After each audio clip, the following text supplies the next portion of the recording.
Meaning of degrading. Degrading.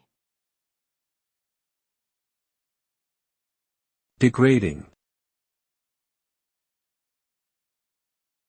Degrading. Degrading.